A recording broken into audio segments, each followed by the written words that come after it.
bubbling, coming in, crushing this. Alright. Yo, I'm here. I'm gonna break down Aries ascendant houses. Alright. So let's start with the first house. Aries rising. So this is personal matters as opposed to the 7th house, which is relationships one-on-one with the world. So this is relationships dealing with yourself, things that you're personally interested in, when you have your own time. Like, how does that look? You know what I mean?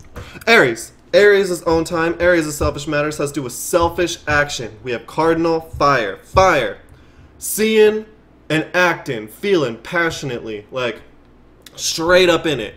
Action, right? Fire. Action. Mars. What you're passionately interested in. Mars rules Aries. And then we have cardinality. Initiating. So this is initiating what you're passionate about in a fiery, acting, explosive kind of way. This is selfish action.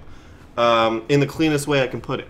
We have the 7th house for Aries rising is Libra. So this would be relating to others in like a solid way. Like you have solid sense. Libra has Saturn exalted, so this understands time, this understands security, this understands what's going to work, what people are going to like, what's going to bring people in. And this also is ruled by Venus. This understands what you like, what you desire.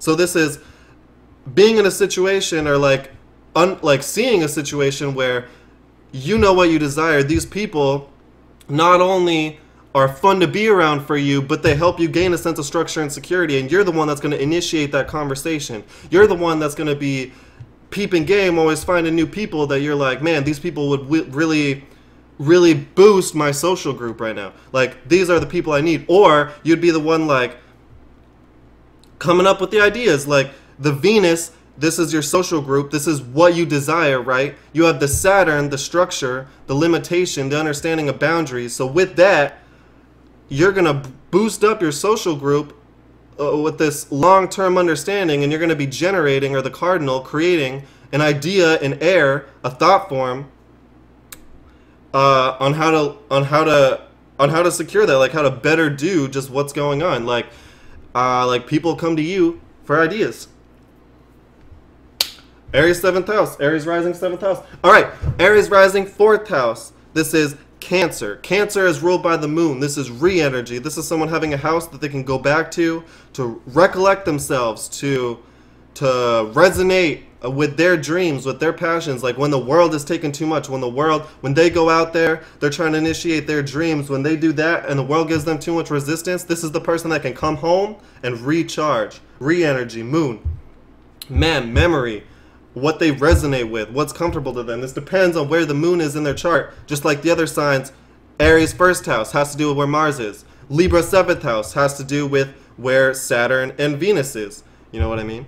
4th house has to do with where the moon is. But this is someone that can come home, and this is going to be the person that decorates their home more off of what feels good, what they want to be welcomed into, versus what makes sense practically, what I need to spend money on. Things of that nature.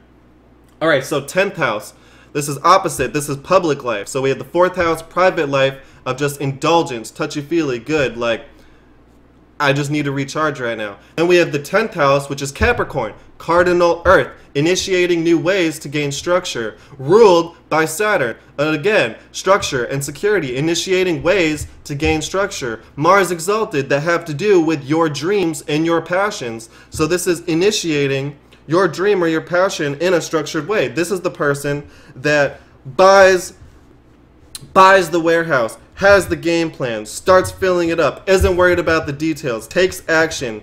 You know what I mean? Doesn't get lost in the forest for the trees. They get lost thinking about the big picture and losing details here and there, because they're trying to initiate a structure.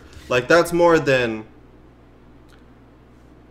you just can't focus on every little thing, right? At least that's kind of how I view Capricorn. So, big dreamers, Aries rising, publicly. Publicly, they look like big dreamers. Privately, they look like they're very touchy-feely. Personally, 1st house, they look like they're very selfish. 7th house, they look like they're very communicative. They look like they got ideas. They look like they go for what they want. They choose who they're going to be around. All right, Aries rising, First house, 7th house, 4th house, and 10th house. Bubbling, coming in, crushing this art.